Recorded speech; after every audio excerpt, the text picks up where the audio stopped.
Human thought massage would help his cramp. Alien therapist's forearms did much more. The first thing Jerick's registered wasn't pain, though there was plenty of that, a dull throb in his head, a deeper ache through his ribs.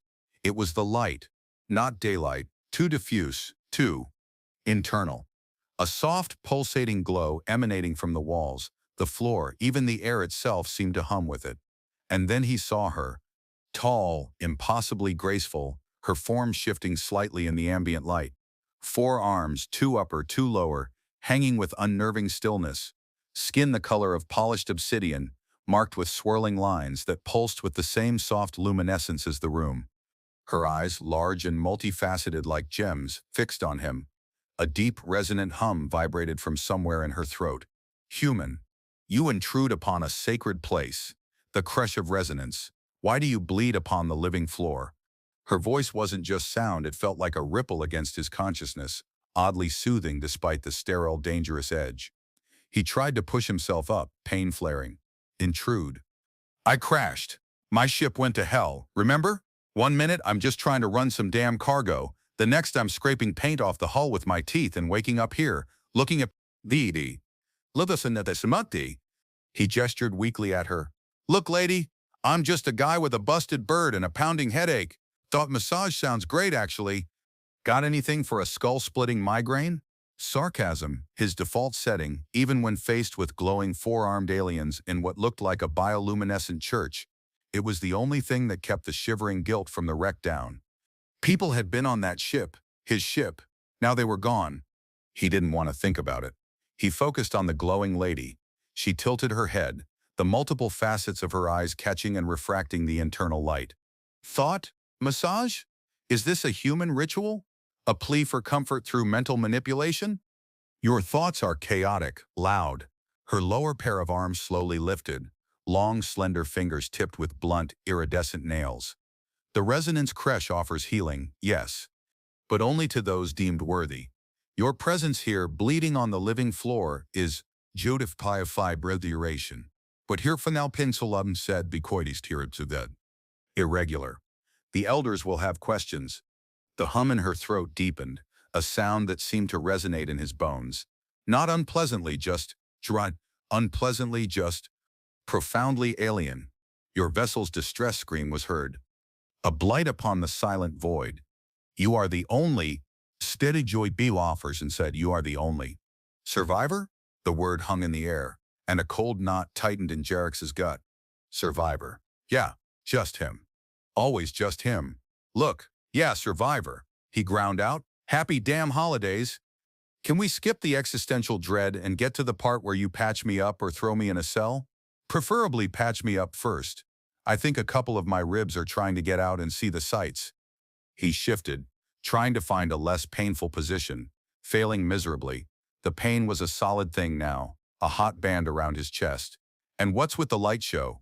Is this some kind of energy field? It feels buzzy. He felt the need to keep talking, to fill the silence, to keep his mind off the empty blackness he'd plunged out of. She took a slow step towards him, her movement fluid, silent. The glowing patterns on her skin seemed to pulse in time with her internal hum. The light. It is the essence of the creche, the lifeblood of the hive. It heals, it purifies. Jof tive. Mien fibel to they kind here a blij kikols min just stock of vice. It tests. Her voice, the resonant ripple, was closer now. He could see the intricate patterns on her skin shifting, deepening in color near her throat and eyes. You speak of cells, confinement. Is this another human ritual? Punishment for Isay pod, oh we all, but leftusin to Isay, respot symmetry to Disa, had the end of love racially died to the yadada dacha the night coldness, Omar took dada dacha. Survival? A hint of genuine curiosity, or maybe just confusion, colored her tone. It was hard to tell with those alien eyes. No, not a ritual. Just, jail.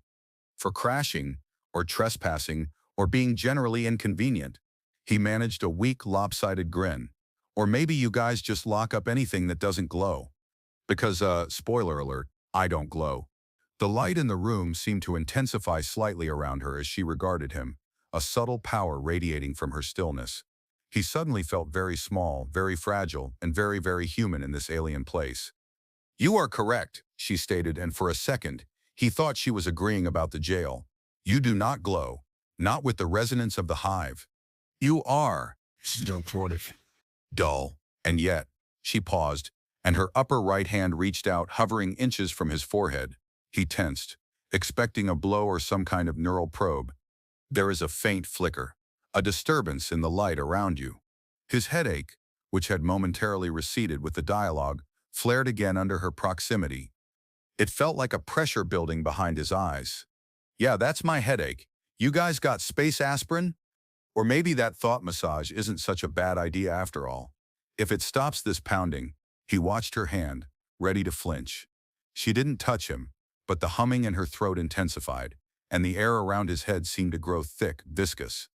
He felt a faint, strange sensation, like gossamer threads brushing against his thoughts, tentative, probing. It wasn't just sound, it was a tactile intrusion into his mind. "The elders will determine your fate," she said, withdrawing her hand. The pressure eased slightly, leaving a weird echo in his skull. "But your presence here at this specific juncture during the resonance trial. Might your presence here at this specific juncture during the resonance trial. It cannot be ignored." Her multifaceted eyes seemed to look not just at him, but through him. "My designation is Cathar. I am of the healing caste, and your continued existence human is now intrinsically linked to my sacred duty."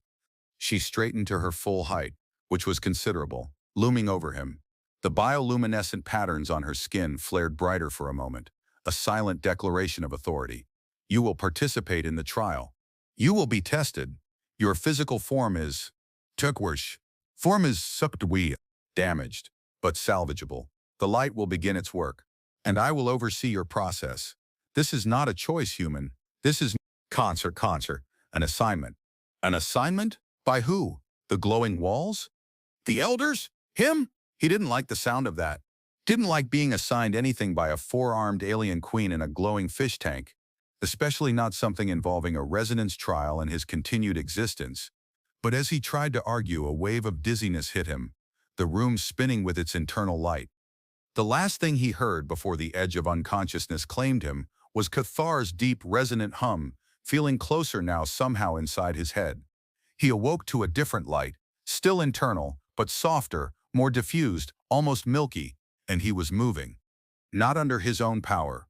A floating stretcher, propelled by silent energy, carried him down a glowing tunnel. Cathar walked beside him, her movements still unnervingly smooth, her forearms resting at her sides. Her bioluminescence was muted here, a gentle pulse against her dark skin. "Feeling less fractured, human?" she asked, the resonant quality still present in her voice but softer now. He gingerly moved his ribs. The sharp, cutting pain was gone, replaced by a dull ache. The pounding in his head had subsided to a manageable throb. "Yeah, actually," he admitted grudgingly. "What the hell did you do? Just so free and lustily zapped me better?" "The light," she corrected. "The energy of the crash accelerates cellular repair. It is not magic, human. It is applied resonance therapy. Your physiology is crude but surprisingly resilient." She gestured with a lower hand towards the walls. "The conduits channel the hive's power. We are approaching the inner sanctum, where the trial begins." Inner sanctum. Great. Just what he wanted. More religious weirdness with a side of potential death. "So, this trial," he began, flexing his fingers. He felt stronger than before, though still weak. "What exactly does it entail? Am I fighting a glowing squid? Answering riddles? Is there a talent portion?" He tried to inject some levity, but her expression remained impassive. "The trial is a test of resonance, of harmony with the light. The elders require it of all who seek higher integration within the hive. Traditionally, this is the path for those of the healing caste to prove their mastery of the Krash's energies." She paused, and the humming in her throat started again, a low thrum that made the hairs on his arms stand up. It was not intended for outsiders, especially not those who arrive via violent rupture. She was talking about his crash. The guilt tried to claw its way back up, but he pushed it down. "Right. Violent rupture. Sorry about the mess." He let out a breath. "So why me? Why force a guy who doesn't glow to do your glowy trial? What happens if I fail?" Do I become floor cleaner for the glowing fish tank? Her multifaceted eyes narrowed slightly.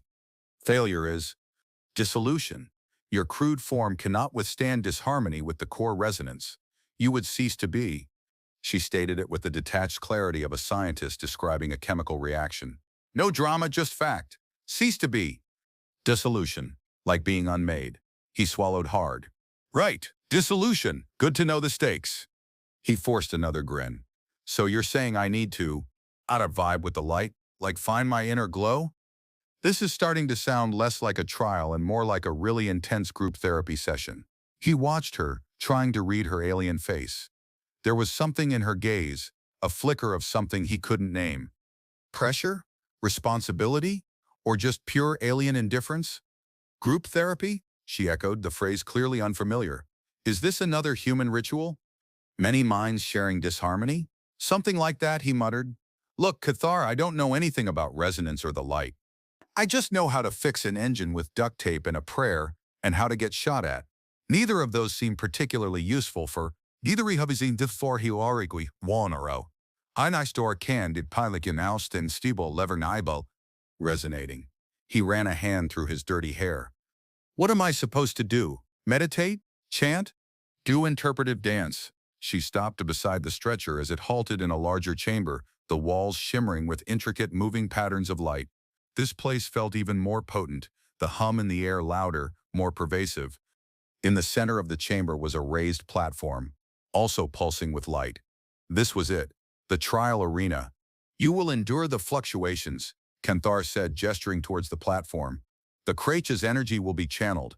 It seeks harmony. Your form being discordant will experience stress. You must withstand, and perhaps, she hesitated, her multiple eyes studying him, find your own frequency. She walked towards the platform. I will be present. My role is to guide the resonance, not to participate. But your presence, it complicates the channeling. It requires true adaptation. Adaptation. Great.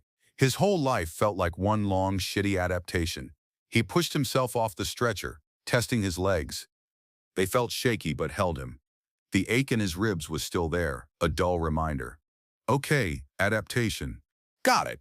So I just stand there and try not to dissolve? Sounds easy enough. Anything else I should know? Like, is there a boss level? Or snacks? His sarcasm bounced off her like light off obsidian. There are no boss levels or snacks, human. Only the light and its judgment. She stepped onto the platform, and the light intensified dramatically, swirling around her form. The patterns on her skin flared like miniature suns. This was her element, and he was about to step into it, utterly unprepared. He took a deep breath, stepped onto the platform, and felt the hum of the crash hit him like a physical wave. His vision swam, the light blinding him. The hum intensified, vibrating through Jarex's teeth, rattling his bones. It wasn't just in the air anymore, it was inside him. The ache in his ribs flared, then subsided, replaced by a tingling, buzzing sensation. The light, which had been blinding, resolved into complex, swirling patterns, colors he'd never seen before, dancing just at the edge of perception. Kanthar stood opposite him on the platform, her form silhouetted against a tidal wave of emerald light. The bioluminescent patterns on her skin were a frenetic display, pulsing, shifting like liquid constellations. The first wave, human, her voice, a resonant ripple cut through the sensory overload. Harmony or discord? Endure. Right. His instincts screamed at him to run, to fight, to break something, but there was nothing to fight but the energy itself. Nothing to break but his own resistance. He focused, tried to breathe through the buzzing in his chest, tried to remember what calm felt like. It felt like a lifetime ago, back before the crash, back before them. Suddenly, the light shifted, turning a violent crimson. The hum sharpened, becoming a high-pitched whine that grated on his nerves. Pain lanced through his head. Worse than the migraine, a pressure behind his eyes that felt like his skull was expanding. He cried out, clutching his temples. What the hell is happening? Budar remained standing, but her movements were jerky, strained. The patterns on her skin flickered wildly. Disharmony. Your trauma creates resistance. It warps the resonance. Her voice was strained. the deep hum punctuated by sharp, almost pained clicks. Trauma. She could sense that? Was this thought massage thing linked to his wrecked psyche? Yeah, well, dying in a crash tends to do that, he yelled back, trying to push through the pain. Images flashed in his mind, unwanted, vivid. The shuddering impact, the tearing metal, the screams. Let go, Cathar ordered, her voice regaining some of its resonant power, laced now with urgency. Let the light flow. Fight it and you will shatter. Let go. Let this alien energy flood the fucked up parts of his brain. His instincts screamed louder. Protect, defend, shut down. But the pain was too much. His legs buckled. He was going to fall, shatter, dissolve, whatever the hell she'd called it. In a desperate, instinctual move, he reached out a hand, not towards her, but towards the swirling light, trying to grasp onto something. Cathar mirrored his movement with one of her upper hands, reaching towards him. Their hands didn't touch, but as her fingers stretched towards his, the wave of pain crested and broke. The high-pitched whine eased. The crimson light softened, flowing back into emerald and gold. The humming deepened, returning to that resonant thrum that vibrated in his bones. A strange sensation bloomed in his chest, warm and spreading. It felt like the light wasn't attacking him anymore, but wrapping around something inside him, something cold and hard. The guilt, the grief, the sheer terror of the crash. The light didn't make it go away, but it seemed to acknowledge it, flow around it like water around a stone. He gasped, straightening up slowly. The physical pain was gone again, replaced by an almost overwhelming sense of abrupt exposure. Like his deepest fears and failures were being laid bare under this alien sun. He looked at Cathar. Her breathing seemed shallower, the patterns on her skin still elevated but flowing more smoothly. She was watching him, her multifaceted eyes wide. You accepted it, she whispered, the resonant quality low, almost reverent. The disturbance did not shatter you. You resonated with the wound. He didn't understand. Resonated with the wound? What the hell did that even mean?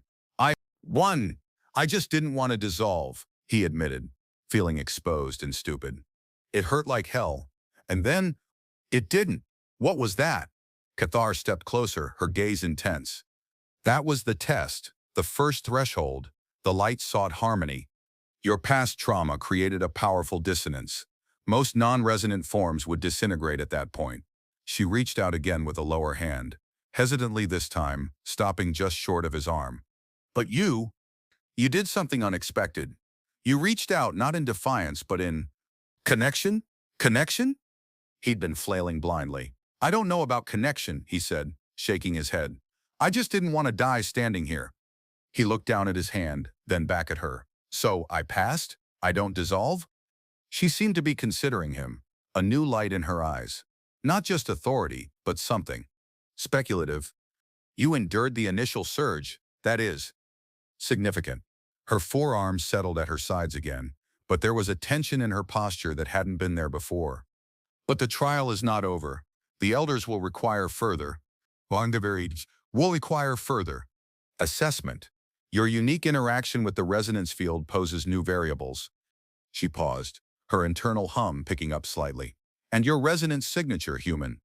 It is now tangled with mine within the Kreish's records. An unprecedented intertwining. Tangled. Great. Now he was spiritually linked to the glowing alien queen. This day just kept getting better. Tangled. Like, spiritually married. Is that a thing here? Because I'm pretty sure I didn't say I do. He tried a nervous laugh, but it felt hollow in the resonant chamber. Kalbatar didn't laugh. She didn't even smile, but there was something in her expression, a flicker of confusion, curiosity. Whatever it was, it made the humming in his bones deepen, and the air between them crackle with something that wasn't just the Kreish's energy. The energy in the chamber shifted again, pulling inward, the swirling light condensing around the central platform. Cathar's luminescence softened, her patterns flowing more gently. The intense hum subsided to the pervasive thrum of the Kreish. Jerix felt his own racing heart start to slow. He was still alive. He hadn't dissolved. He looked at Cathar, who was now regarding him with an expression he couldn't decipher. Curiosity mixed with something else, something heavier. The elders are observing, she stated, her voice back to its deep resonance. but carrying a new weight. Your interaction with the initial surge was Tana Malis. Your Holden trauma, as you call it, acted not as simple resistance but as a filter, a capacitor. He just stared at her, lost. Capacitor? Filter? What the hell was she talking about? Look, I'm a spaceship mechanic, not a physicist. Speak English or whatever the hell your language is called. She took a slow step towards him, her multifaceted eyes locked on his. Your pain, your guilt. The way she said it, not as an accusation but as a simple statement of fact, hit him harder than any judgment. It created a void within the light's flow. Instead of shattering you, the light filled the void. And in doing so, it mapped the contours of your internal landscape, including the disturbance linked to your vessel. She gestured vaguely. The elders require a deeper reading, a more intimate connection to understand this anomaly. Intimate connection? The phrase sent a jolt through him that had nothing to do with the Krace's energy. Intimate how? You gonna stick wires in my head? Another light show? He braced himself. Kanthar paused, and the humming in her throat intensified, a low, purring sound that made the air feel charged. The light seeks congruence. Harmony on all levels. She raised her lower right hand again, palm facing him. In the creche, deep resonance requires unphysical and mental synchronization. She took another step, closing the distance between them. He could see the intricate details of the glowing patterns on her skin, how they pulsed and shifted with her internal state. He could feel the warmth radiating from her. Your mind is chaotic, yes, but resilient. Your body is, the body is, raw, unrefined by the light but strong. She gestured with a subtle dip of her head towards the center of the platform. We must activate a deeper resonance channel, one that links the core frequencies. It is part of the trial's next phase, forced proximity and focused energy channeling. Forced proximity, focused energy channeling. His mind, ever helpful, immediately went to the worst possible interpretations. This was the thought massage again, but deeper, maybe linking up his brain to hers or the Krace's mainframe. He didn't like the sound of it. Didn't like the idea of this alien woman poking around in his head, especially after she'd already seen glimpses of the wreckage. Look, Kanthar, he said, trying to keep his voice steady. I'm not big on mind melds. My head's got enough garbage in it already without you adding yours. She tilted her head again, the gesture strangely endearing despite her alien nature. Mind melds? Is this another human term? Like Baljode? Merging consciousness? Her multifaceted eyes seemed to soften slightly.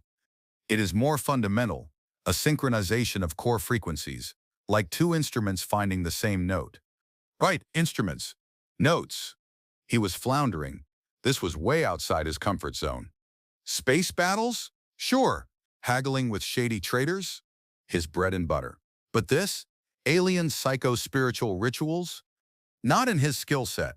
So, how do we synchronize? You just stand there and hum at me? A flicker of something he thought might be amusement crossed her features, but it was gone too fast to be sure. The activation requires contact, sustained, focused contact within the core channel. She reached out her lower left hand this time, her fingers trailing lightly against his arm. The touch sent a jolt through him. Not pain, not unpleasant, but intensely aware, like every nerve ending under her touch suddenly woke up. The humming in her throat deepened, filling his ears. The light on the platform swirled around them, drawing them closer. Contact, he repeated, his voice a little rougher than he intended. Her hand moved up his arm, her iridescent fingers cool against his skin, tracing the muscle. Yes, the core channel responds to biological resonance. The blending of forms facilitates the flow. She looked directly into his eyes, those complex, glittering facets holding his gaze. To achieve the necessary depth of resonance within this specific section of the trial, the required biological contact is comprehensive. Comprehensive. Biological contact. Core channel? Okay, now his brain was making some very specific, very awkward connections. Comprehensive. Blood a sea-like. Naked? He blurted out, the heat rising to his face. Her eyes widened slightly, and the humming stopped abruptly. The light flickered for a moment. Silence hung in the air, thick with the energy of the crush and his own mortification. Kanthar simply stared at him, her forearms still.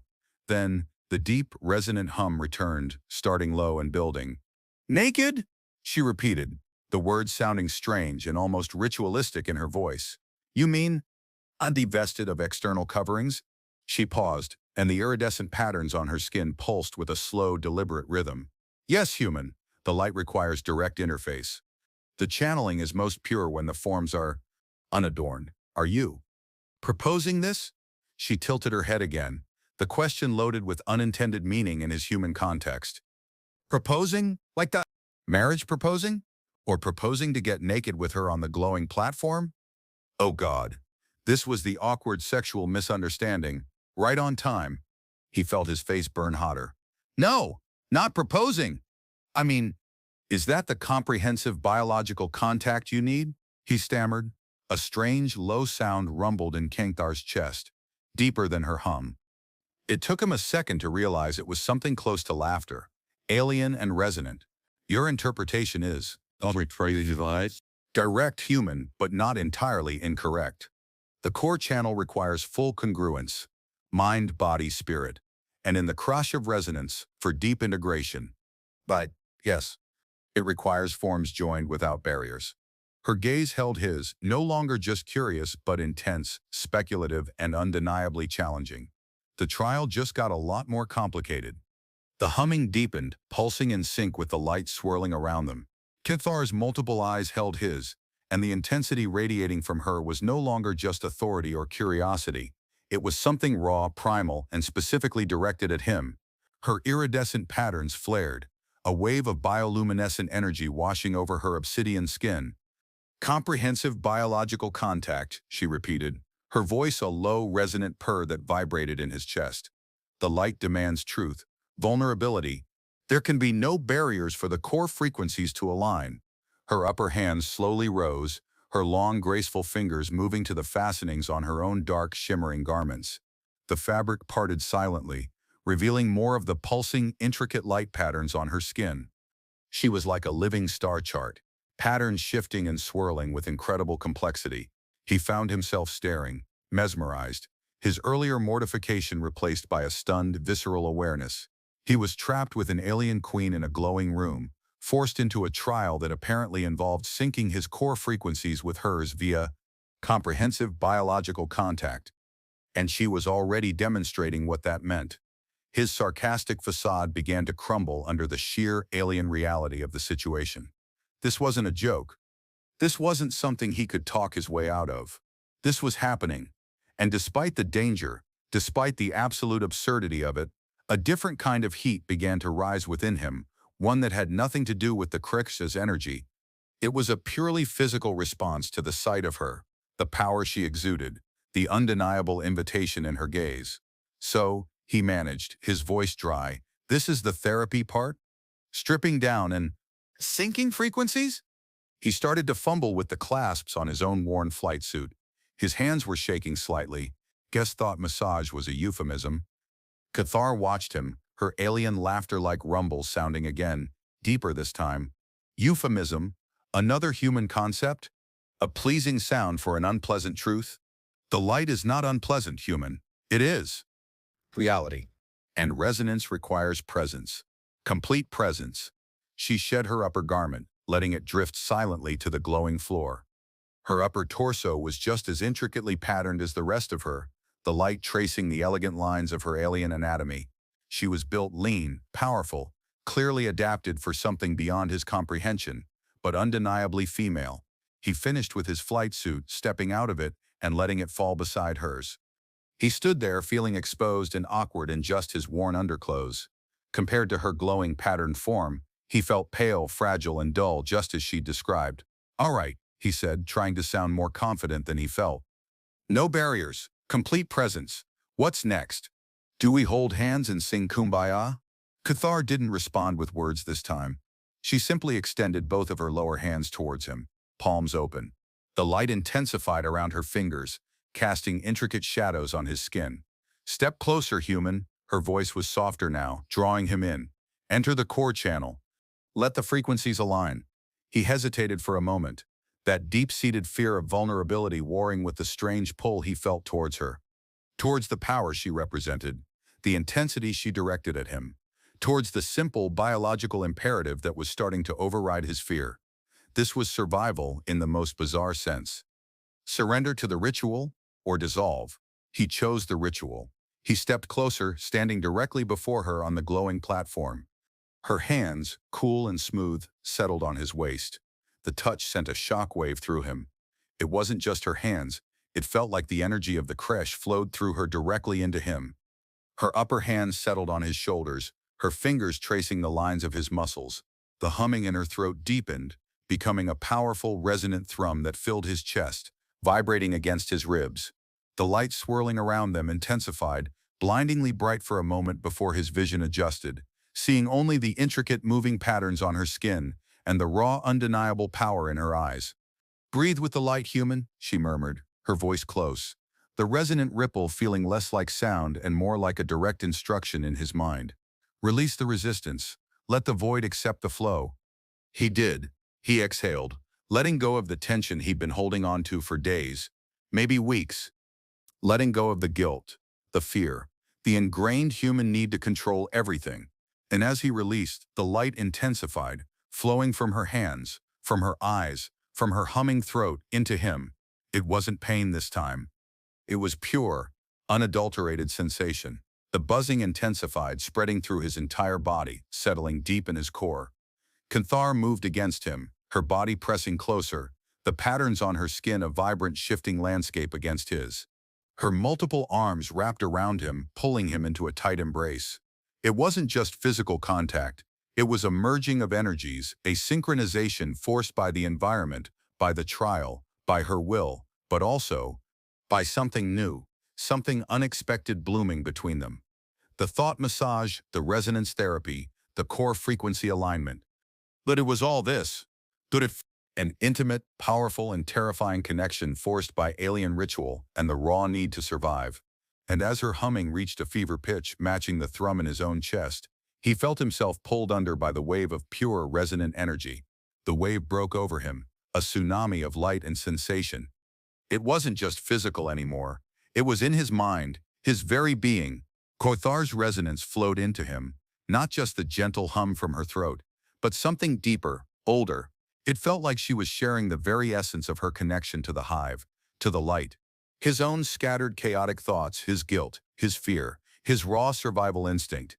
It didn't just accept her resonance, it amplified it in strange, unpredictable ways. Her grip tightened, her forearms holding him fast as the intensity built. Her body felt slick with the ambient energy, the bioluminescent patterns on her skin pulsing with a frantic, almost painful brilliance. The air crackled. He could hear her sharp intakes of breath, the deep, resonant hum in her throat escalating into something wordless, a pure expression of escalating intensity. And then, just as he thought he would shatter from the sheer power, the resonance shifted. It wasn't a flood into him anymore, it was a connection between them, a circuit completed. The humming in her throat vibrated against his skin, sending shivers down his spine. Her multifaceted eyes were wide, not with curiosity anymore, but with a primal focused heat. Her lower hands slid lower, gripping his hips, pulling him flush against her. "Resonance," she breathed, the word a resonant gasp against his ear. "Core frequencies. All aligned." The touch, the connection, it wasn't just energy anymore.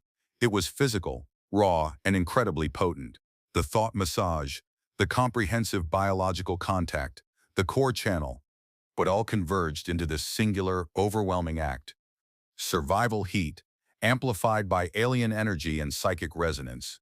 He responded instinctively, driven by need and the sheer mind-bending sensation of it all, his own hands gripping her, pulling her closer still.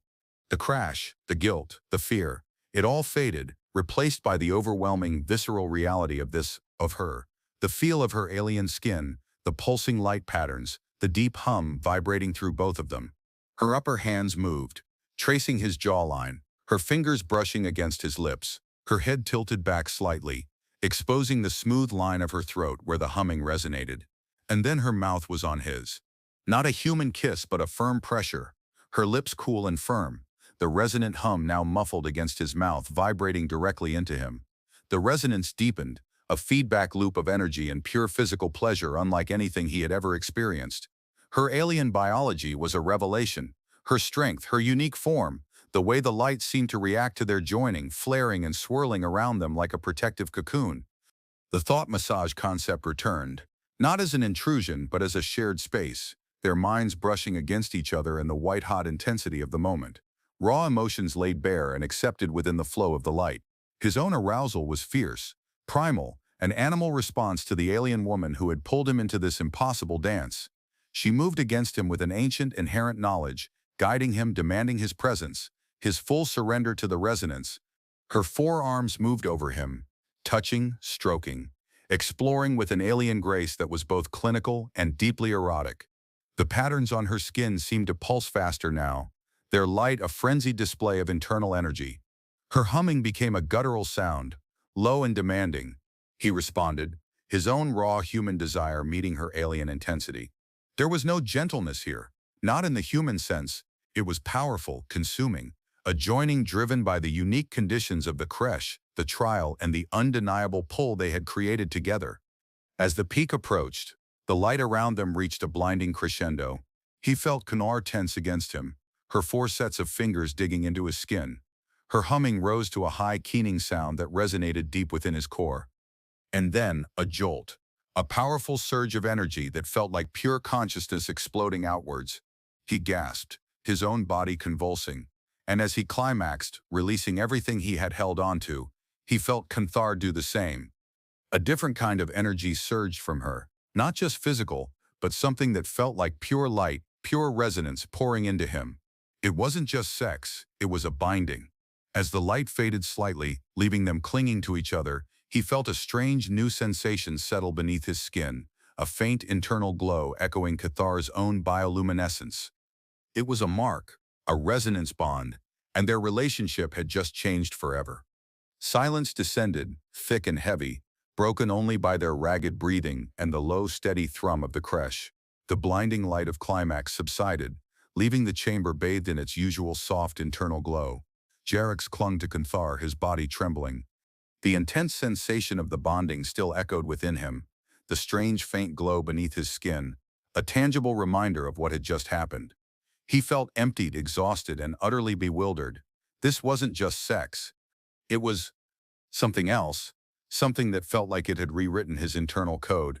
Cathar slowly disentangled herself from him, her movements stiff. Her bioluminescent patterns were muted now, pulsing with a slow, uneven rhythm. Her multifaceted eyes, which had been wide with primal intensity moments before, were now clouded with something he couldn't read. Confusion? Regret? The deep hum in her throat was gone, replaced by shallow, rapid breaths. She looked down at herself, then at him, her gaze lingering on the faint, unfamiliar glow on his chest, the physical manifestation of the resonance bond.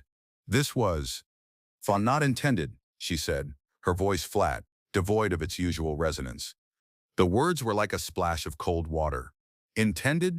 She had initiated it, pulled him in, demanded comprehensive biological contact. Not intended? He echoed, pushing himself away from her slightly, the residual heat of their encounter warring with a sudden chill. You dragged me onto this platform, talked about core frequencies and comprehensive contact, and now you're saying it wasn't intended? What the hell was intended, Kanthar? The sarcasm was back, a defensive reflex against the vulnerability he felt.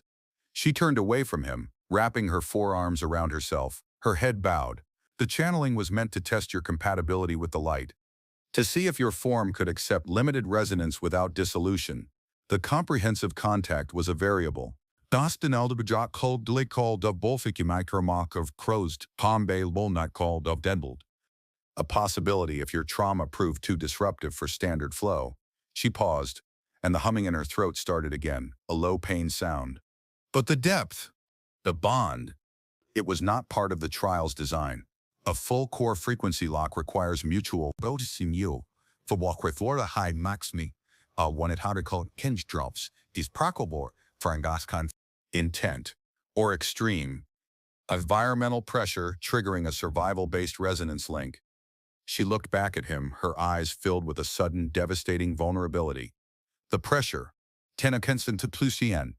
The trial, The trial? Yes, but your reaction? Don't China surrender to the light, your internal landscape. Kanib amplified the link beyond calculation. You did not merely accept the flow, human. You, Doc, intertwined. Intertwined. The winner wanted the kadi peppersvidis, hundred double. Intertwined if so beno one ordinatitsidin. Intertwined. He looked down at the faint glow on his chest again. It pulsed softly, mirroring the patterns on her own skin. An involuntary shiver went through him. Intertwined, he repeated numbly. So we're, what? Spiritually bonded? Married by alien magic? His voice was rough. This wasn't just about him anymore. This was about her, the look in her eyes, the sudden loss of her earlier dominance. What does this mean, Cathar? For you? For the trial? For your elders? Her shoulders slumped slightly. It means complication. Severe complication. Her voice was barely a whisper now. The resonance gone completely. The elders will perceive this as a disruption, a contamination, a failure of my sacred duty. She finally made full eye contact, and the raw fear in her multifaceted eyes made his gut clench. The resonance bond is binding. On my people, it is permanent. It marks a connection at the deepest level. It is meant for procreation, for lineage, for the joining of compatible bloodlines. Procreation, lineage, bloodlines. Oh God. He wasn't just spiritually married. He might have just accidentally impregnated an alien queen via a light show. His mind reeled. Procreation. He choked out. Are you serious? You mean, could be kids? From Don that? He gestured vaguely between them. Kanthar nodded, a slow, deliberate movement of her head. The core frequency alignment stimulates the reproductive nodes. The light provides the necessary energy for the process. She lifted one of her upper hands, placing it flat against her lower abdomen. The glowing patterns there pulsed with a slightly different rhythm than the rest of her skin. The bond confirms compatibility. It is the final step of a successful Paul joining. She looked utterly lost. I was meant to bond with an elder's designated heir? This. Don't play stomachs. This is catastrophic for my status, for my future within the hive. His own guilt, his own trauma from the crash, suddenly felt distant, almost trivial compared to the scale of the disaster they had apparently just created. He hadn't just crashed a cargo ship. He'd crashed an entire alien life plan. Shit, he breathed. Just, shit. I am so sorry, Kanthar. I didn't know. I didn't understand the ritual, the consequences. The defensive sarcasm was gone, replaced by genuine remorse. He had survived the crash, but he'd brought death and ruin with him anyway, just in a different form. She finally stepped closer again, her forearms reaching out not to embrace, but to take his hands. Her touch was hesitant now, almost fragile. You could not have known, human. Your form is crude. Your understanding of the light, minimal. But her eyes, as she held his gaze, held a flicker of something else besides fear, something that looked unsettlingly like Shania's fascination.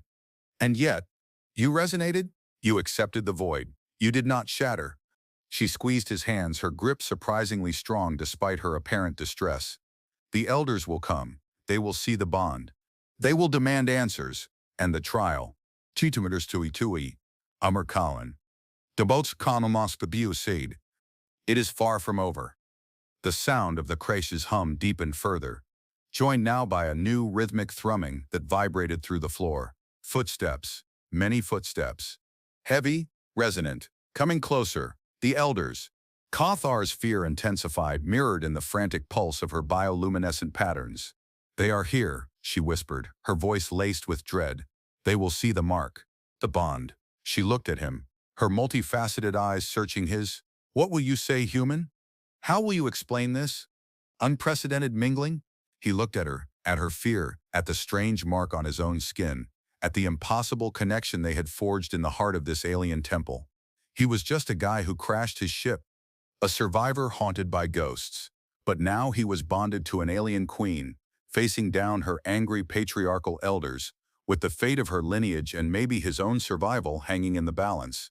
I'll say the damn truth, Qatar, he said, finding a strange kind of calm in the face of total disaster. Your thought massage did way more than fix my cramp. It tied me to you. Now let's see what your elders do about it. The rhythmic thrumming of approaching footsteps grew louder, resonating through the platform, through Jerix's bones. The air in the chamber grew heavy, charged with anticipation and a palpable sense of alien authority. Cathar stiffened beside him, her forearms dropping to her sides, her posture shifting from vulnerability to defiance. The bioluminescent patterns on her skin flared once more, settling into a proud, intricate display that seemed to sear the encroaching presence. She was no longer the fearful woman of moments before. She was Cathar of the healing caste, Harris of resonance, facing down her destiny. And he was inexplicably tied to it.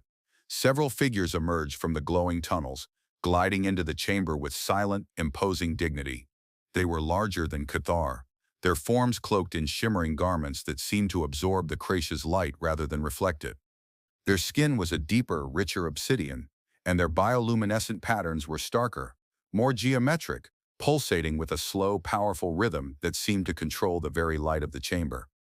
These were the elders, the patriarchal authority Cathar feared, their multifaceted eyes ancient and unreadable, fixed on Jerix, then on Cathar, then on the undeniable mark pulsing on Jerix's chest. One of the elders, larger and seemingly older than the others, spoke. His voice wasn't just resonant, it was a deep, booming chord that vibrated through the chamber, demanding attention. Cathar, you present the anomaly. The outsider resonates and bears the mark. Explain this deviation from the sacred path. The accusation hung heavy in the air. Cathar straightened, her head held high. Her gaze met the elder's, unwavering.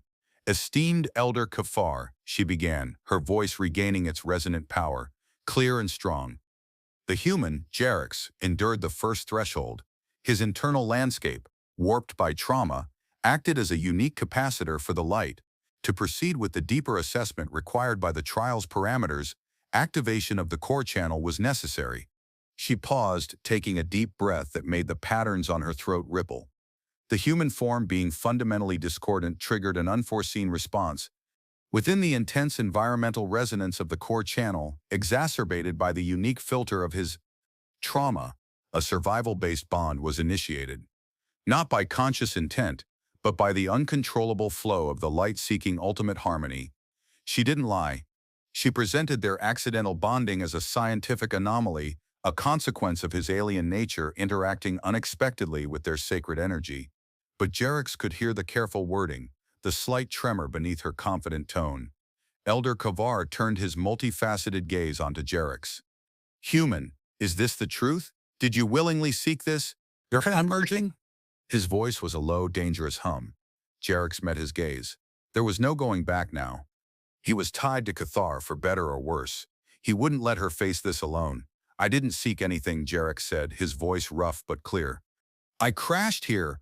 I was brought to this room. Your tigery. He worse. She said, I had to endure a trial or dissolve. She said comprehensive contact was needed for the next phase. I went along with it because I didn't want to cease to be. He gestured towards Cathar. She explained the ritual, the energy, the need for congruence. I didn't understand the full implications. But she's right. The light, the energy, it did something to us. It tied us together. He stood taller, trying to project a confidence he didn't entirely feel. You want to call it an anomaly? Fine. You want to call it a deviation? Okay. But it happened. We're bonded. Your resonance thing, my weird human brain and trauma, it mixed. And now I've got your damn light pulsing under my skin, and she says it's permanent and means things. He looked directly at Elder Cathar. So, what now? You dissolve me? You dissolve her? Because if this bond is as strong as she says, maybe dissolving one means dissolving both. You want to risk that? He threw it back at them, a desperate gamble. Leverage. His existence linked to hers. The elders exchanged silent, vibrating communications, a low hum passing between them that Jerix could feel in his teeth. Cathar watched them, her posture tense, her patterns flickering with anxiety. Elder Cathar turned back to Cathar. A survival bond, he rumbled, triggered by the discordant element. A fascinating and potentially ruinous outcome. He looked at the mark on Jerix's chest, then at Cathar's own glowing form. The Krash has judged. The light has flowed. to sever a survival bond once forged by the core resonance. It is forbidden. It is severance from the source itself. His words confirmed her fear, and Jarex's desperate gamble. The bond was real, permanent. He cannot be dissolved, Kavar stated, looking at Jarex. Not without risking Kethar, and she is essential to the lineage, to the future resonance. He turned back to Cathar, his gaze piercing. The trial dictated that you must achieve deep resonance. You have done so, with the human. The method was, Fardas is unconventional, but the result is undeniable. He paused, the humming returning to his voice, though it sounded less like anger now and more like, boy, Kobisal. Grudging acceptance or calculating assessment? The bond is a sacred union, Kassar. It signifies suitability for procreation. It signifies a completed joining. Kanthar looked up, hope flickering in her eyes, quickly replaced by apprehension. But elder, he is not of the hive, not of the resonance. Ulpatsaiperver. The light has judged him compatible, Kavar stated, his tone absolute. The Krash has marked him as bonded to you. He is now part of your resonance chain. He turned his gaze back to Jarex, and there was a new look in the ancient eyes. Possession. Human. By the light, by the Krash, by the accidental resonance and the undeniable mark, you are claimed. You are resonance bonded to Cathar of the healing caste. You will remain with her. You will participate in the duties of the bonded mate. Your life, your purpose is now intrinsically tied to hers, and to the hive. Claimed. Just like that. By accident, by ritual, by sex fueled by survival and alien energy. Jarex looked at Cathar, who was watching him with a mixture of trepidation and a strange dawning relief. She had faced ruin, and somehow, through their fucked-up accident, found a new, albeit terrifying path. He thought about his crashed ship, his lost cargo, the people who weren't here anymore. He thought about running, about escaping this glowing alien world. But then he looked at Cathar again, at her fierce alien beauty, at the unexpected vulnerability she had shown him, at the undeniable connection pulsing between them, a connection born of danger and bizarre intimacy. He was a survivor, and maybe, just maybe, surviving meant building something new in the wreckage, even if that something was a life bonded to a four-armed alien queen in a temple made of light, facing down her angry dads. He let out a long breath. Claimed, he repeated, the word feeling heavy and strange on his tongue. Yeah, all right. Looks like your thought massage came with a lifetime warranty, Kenthar. What do we do now? The elders watched, silent, as Kenthar finally offered him a faint, hesitant smile, the bioluminescent patterns on her face softening slightly. The resonance trial was over. Their life together had just begun.